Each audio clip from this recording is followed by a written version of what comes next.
आपके शरीर में बहुत ताकत है, हाँ या ना? बोलो हाँ। एनर्जी है आपके अंदर, आप चाहो तो उस एनर्जी का सदुपयोग कर सकते हो, अपने मन को ईश्वर से कनेक्ट कर सकते हो। एनर्जी लगती है सब में, एनर्जी का सदुपयोग कर सकते हैं, ईश्वर से कनेक्टिविटी बन सकती। लेकिन आप अपनी एनर्जी को कहां खर्च करते हैं? वासना में, भोगों में। सारी एनर्जी नाभि से, नाभि के नीचे से निकल जाती है। जो एनर्जी नाभि से ऊपर आ गई, हमारा शरीर का केंद्र बिंदु है नाभि। हमारे शरीर का केंद्र बिंदु क्या है? नाभि। इस नाभि से नीचे जो शक्ति एनर्जी चली गई, उसी को कहते हैं भोग। नाभि से नीचे जो एनर्जी गई वो है भोग, और नाभि से ऊपर जो एनर्जी आ गई उसी का नाम है योग। कौन सा योग?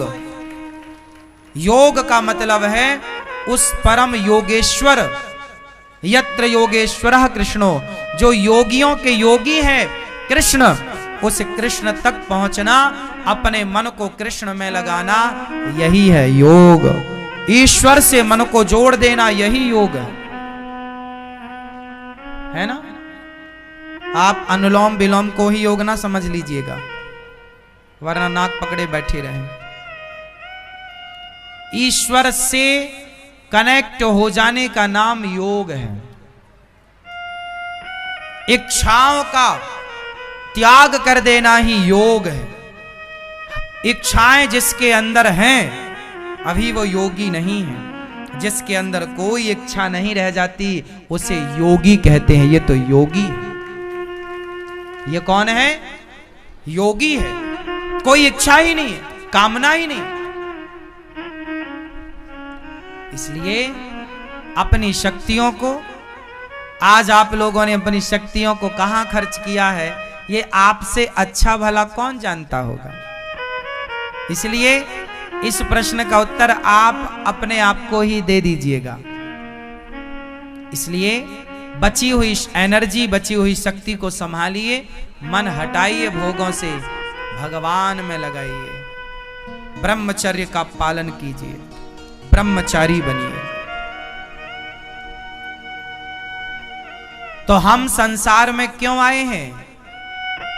ईश्वर से जुड़ने के लिए, भगवान को पाने के लिए, अपने आप को जानने के लिए कि मैं कौन हूं, मैं कौन हूं, मैं कौन हूं। आप कौन हैं? बोलो मेरी मां, आप कौन हैं? बोलो। एक छोटा सा उदाहरण एक पिक्चर से देता हूं, समझिएगा। मैं कौन हूं, इस मैं कौन हूं का उत्तर एक मूवी से मैं आपको देता हूं। आप सबने वो मूवी देखी होगी। वो मूवी का नाम तो मुझे नहीं पता, पर उसमें एक छोटी सी कहानी, मैंने बहुत बचपन में छोटा था तब मैंने एक मूवी देखी थी टीवी पर। वो मूवी की कहानी है कि एक दूसरे ग्रह का एक आदमी इस ग्रह में आ जाता है। उसका नाम होता है जादू। क्या नाम था उसका? जादू। वो जब सूर्य से प्रकाश लेता था तो उसकी शक्ति बढ़ती थी और वो वरना डिस्चार्ज हो जाता था यदि उसे प्रकाश नहीं मिलता था, है ना? पूरी पिक्चर देखी होगी आप लोगों ने। क्या नाम था उसका? हाँ हाँ, चलो ठीक है, करे रहो याद नाम। एक पिक्चर है, उसमें एक दूसरे ग्रह का एक आदमी, जादू उसका नाम होता है, वो बिछड़ जाता है अपने लोगों से और वो अपने लोगों की खोज करने जाता है। तब तक उसे कोई दूसरे लोग पकड़ना चाहते हैं, पर कोई एक व्यक्ति उसकी मदद करता है। लेकिन मदद तो करता है, लेकिन वो उसका यूज भी करता है, उसकी पावर का, उसकी शक्ति का यूज भी करता है, हाँ या ना? और वो समझ लेता है कि ये ठीक है, मेरे शुभ चिंतक हैं, तो अच्छा वो उनके साथ रहता तो है, लेकिन वो ये जानता है ना कि मैं अपनों से अलग हो गया हूं। वो अपने अपनों के पास जाना चाहता है आखिरी दम तक, और आखिरी मूवी के अंत में फिर उसे उसके अपने मिल जाते हैं और वो अपने ग्रह में चला जाता है। ये पूरी मूवी से हमें ये सीखना है कि जैसे वो दूसरे ग्रह का आदमी आया, इस ग्रह के लोगों से मिल गया, पर यहां मिल तो गया, पर वो अपने उस ग्रह के लोगों को मिस कर रहा था, क्योंकि वो उसके अपने लोग तो उसी ग्रह में थे। यहां पर जो थे वो उसके अपने नहीं थे। उसी तरह आप लोग भी बताओ, आप किस ग्रह के लोग हैं? सवाल आप सबसे है, आप किस ग्रह के लोग हैं? आप किस ग्रह के हैं? हाँ, आप किस ग्रह से आए हैं? हम तो भगवान के घर से आए हैं। हम कहां से आए हैं? भगवान के घर से आए। और ये जो पृथ्वी ग्रह है, हम एक्चुअल इस ग्रह के प्राणी नहीं हैं। यदि आप इस ग्रह के होते तो सदा यहीं ना रहते, फिर तुम अपने ग्रह की ओर क्यों रवाना हो जाते हो? इसका मतलब वो जादू अपने ग्रह से अपने लोगों से बिछड़कर इन लोगों में मिल गया और अंत में फिर वो अपने ग्रह चला गया। उसी तरह आप भी ईश्वर की संतान हो, ईश्वर के यहां से आए हो, यहां कुछ दिन रहोगे, फिर अपने ग्रह की ओर रवाना हो जाओगे। ये बात सही है या गलत है? आप में से कितने लोग इस पृथ्वी ग्रह के हैं? यदि हो तो सदा क्यों नहीं रहते? सदा रहो फिर। पर सदा ना रहा है, सदा ना रहेगा जमाना किसी का, है ना मेरी मां? तो हम किस ग्रह के हैं? हम किसके हैं? हम बैकुंठ से आए हुए हैं। हम भगवान की संतान है, ईश्वर अंश।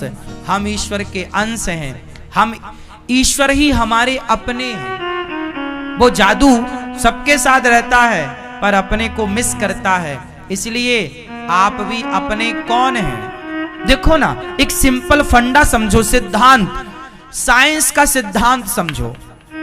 विज्ञान का सिद्धांत कहता है कि पानी ऊपर से नीचे गिरता है, लेकिन एक चीज है जो नीचे से ऊपर की ओर जाती है। आप बताओ वो कौन सी चीज है जो नीचे से ऊपर की ओर जाती है? हाँ हाँ हाँ, क्या? आत्मा। पानी ऊपर से नीचे गिरता है, लेकिन अग्नि, आग की ज्योति नीचे से ऊपर की ओर जाती है। कारण साइंस का कारण है, विज्ञान का कारण है कि जो आग का मूल है वो सूर्य है।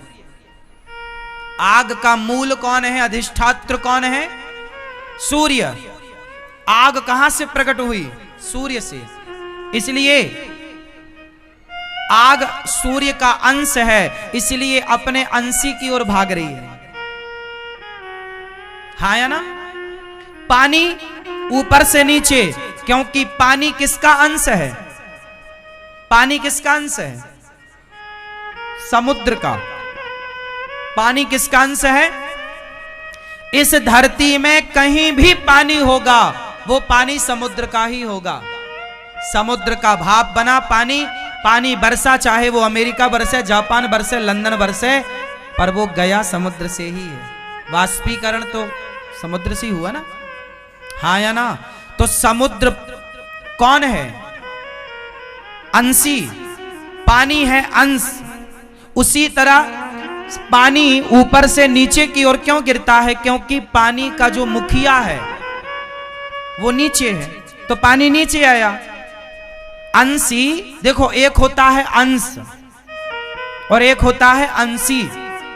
अंशी और अंश पहले समझो क्या है, फिर आगे की बात समझना। हम लोग हैं ईश्वर के अंश। हम लोग ईश्वर के क्या हैं? अंश। और हम सब अंशों के अंशी, मतलब मुखिया, पावर हाउस। पावर कौन है? अंश। ईश्वर अंशी है, हम अंश हैं। उसी तरह पानी का अंशी है समुद्र, तो पानी ऊपर से नीचे, आग का अंशी है सूर्य, तो आग ऊपर की ओर। तो जिसका अंशी जहां है वो उस ओर भागता है, वो उस ओर भागता है। इसलिए गाय गायों के बीच में रहना पसंद करेगी, कुत्ता के बीच में, कुत्तों के बीच में रहना पसंद करेगा, और गीदड़ के बीच में, बिल्लियों के बीच में। पक्षी को भले आप पिंजरे में बंद कर लो, कितना बढ़िया पिंजरा बनवाओ, कितना बढ़िया खाना पीना दो, पर पक्षी तो पक्षियों के बीच में रहना पसंद करेगा। वो अपने अंशी की ओर भागेगा, अपने समूह की ओर भागेगा, हाँ या ना? उसी तरह अब आप बताओ कि हम किसके अंश हैं? जोर से। इसलिए जैसे पानी कहीं भी हो, गंगा उत्तर हिमालय से निकलती है, गंगा गंगोत्री से निकलती है, लेकिन निकलकर गंगा बहती किसकी ओर है? समुद्र की ओर। कहां जा रही है? समुद्र की तरफ। हर नदी कहां जा रही है? समुद्र की ओर। क्यों? क्योंकि वो नदी में जो पानी है वो समुद्र का ही है, हाँ या ना? इसलिए हर अंश अपनी अंशी की ओर भागता है। उसी तरह हम ईश्वर के अंश हैं, इसलिए अपने अंशी की ओर भाग रहे हैं, भगवान की ओर भाग रहे हैं। और जो भगवान की ओर भाग रहा है वो सही है, जो ईश्वर की ओर नहीं भाग रहा वो रॉन्ग है, गलत, भटक गया। इसलिए स्वाभाविक है कि हमें ईश्वर की संतान है, तो ईश्वर की ओर जाकर हमें सुकून मिलना है। इसलिए तो आप क्या कहते हैं, महाराज जी सुख नहीं है, सुकून नहीं मिल रहा, एक तसल्ली सी नहीं है संसार में। क्यों? क्योंकि ये परिवार आपका नहीं है, ये स्त्री, ये पुरुष, ये बेटा, ये बेटी, ये लोग अपने नहीं हैं। इसलिए मीराबाई ने कहा ना कि मेरे तो गिरधर गोपाल, दूसरों ना कोई, भगवान मेरे हैं, मैं उनके साथ कंफर्टेबल हूं, इनके साथ नहीं, इनके साथ मैं ठीक नहीं हूं, हाँ या ना? हम भगवान के हैं, इसलिए भगवान से मिलना चाहते हैं। इंसान भगवान का अंश है, इसलिए उस ईश्वर से मिलना चाहता, लेकिन भटक गया है। वो यहाँ के लोगों को ही अपना मान बैठा, वो ये मानता है कि ये ग्रह हमारा। समस्या लंबी है, किस किस को आप समझाओगे कि ये ग्रह तुम्हारे बाप का नहीं है, ये ग्रह है हमारे बाप का। फिर लेकिन आप में से कुछ लोग तो यही मानते कि अपने बाप का है, और आप लोग तो कहते भी है ये हमारे बाप का, ये तेरे बाप का है क्या? हाँ, हले भैया, लोगों को तो लगता है ये हमारे बाप का है, लेकिन क्या बताएं साहब, कुछ भी नहीं अपने बाप का। इसलिए हमारे जो बाप है ना वो भगवान है। भगवान को अपना मान लोगे तो सब आपका है, जो भगवान से अपना नहीं माना, भगवान से नहीं जुड़ा, वो नुकसान में।